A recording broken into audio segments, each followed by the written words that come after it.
Yep,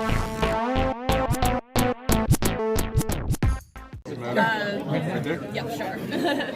Welcome. Thank you. Thank you. Hey. Hello. How you doing? Is that your son? Sort of. Close enough. So, thank you for being part of this. Thank you for being here and speaking with us. Thank you for having me. My name's Keith. This is Patrick. We're with the Nerds of Color. And feel free to take that bookmark if you want. Oh, sweet. Thanks. Swag. So, what is it like kind of being thrust into this position as, being a superhero? Yeah. It's like, well, first of all, it's a dream come true. I've always been a superhero fan. I mean, I used to get up every, sometimes even set my alarm to get up to watch the Dating Myself or watching the Super Friends back in the day. Finally, someone who was a DC friend growing up. Everyone else is Marvel. No. I think, I loved everything superpower. And when I look back, I realized, I was more of a DC fan than a Marvel fan because, it was Super Friends for me. Then later on in life, watching on Cartoon Network, watching the Justice League. I used to record that and watch, Nice. And so, and I'm just an animation fan. This is not DC or Marvel, but Legends of Korra and all these things have informed who I am. And so I wanted to play a superhero so bad. So this is a dream come true. How big is the father-daughter aspect of the show going to be? Because I like that, you're already established that we're going to have Thunder on, which, makes it different because, Barry Allen and, he doesn't have a daughter or anything like that. So it's, how's that going to play into the show? It's a huge part of it. Just family in general is a huge part of it. And Jefferson as a father and I guess kind of a husband. Well, they're divorced, but they co-parent very well, and there's a lot of love in their relationship. They want to get back together, but that's like an anchor point for the show, and it's going to continue to develop more and more as the daughters come into their own. Yeah. Bringing in the aspects where there's, your principal and everything like that. So you've got, you're a role model in two different ways, superhero principal and you're a person of color. And so how do you think, what do you hope the impact is going to be on kids watching this and or adults, everyone?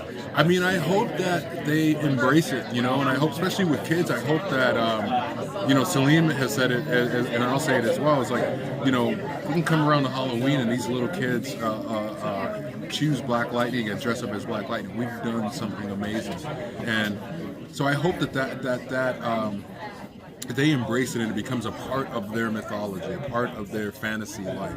And with adults, I hope that people love our show, obviously, and want it for a long, long time. My kids in their college fund hope that as well.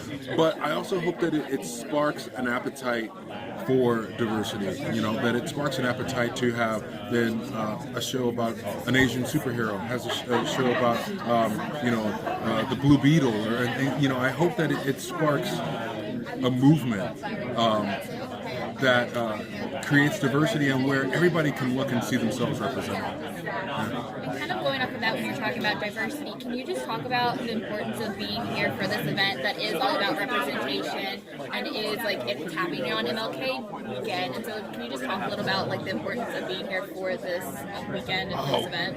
It's phenomenal. When we were at San Diego Comic-Con, we were coming back in July.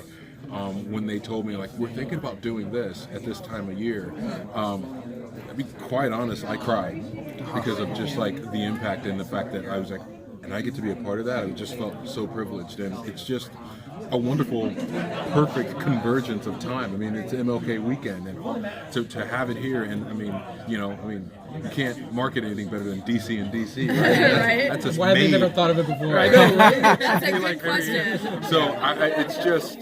It's phenomenal, and it's also phenomenal to be a part of it. I'm just so thankful. Yeah. So how will last question? With Thunder, is she be like a Robin, or will you be stay away from my superhero life? Don't help. I don't want you to get hurt, or just.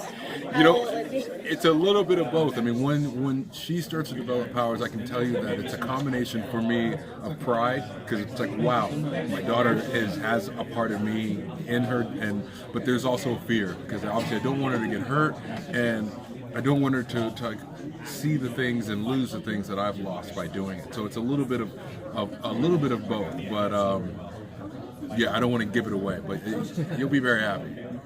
I'm part of the DCTV podcast network as well, and one of our sister podcasts is the Black Lightning podcast. So they are very excited for your show coming up this week. Could you speak into the mic and just say, I'm Cress Williams, and you're listening to the Black Lightning podcast? Yeah. I'm Cress Williams, and you're listening to the Black Lightning podcast. Thank you so much. Yeah, you're welcome. Hi, Cress. Before you go, I just want to say on behalf of the Nerds of Color and representing hashtag Black Heroes Matter, thank you for what you're doing. We're looking forward to you being our representative out there. Oh man, thank you. I just want to say I'm extremely honored, and thank you for accepting me. And I hope you really enjoy the show. I think you're gonna love it. Thank you so much. Thank you. So much.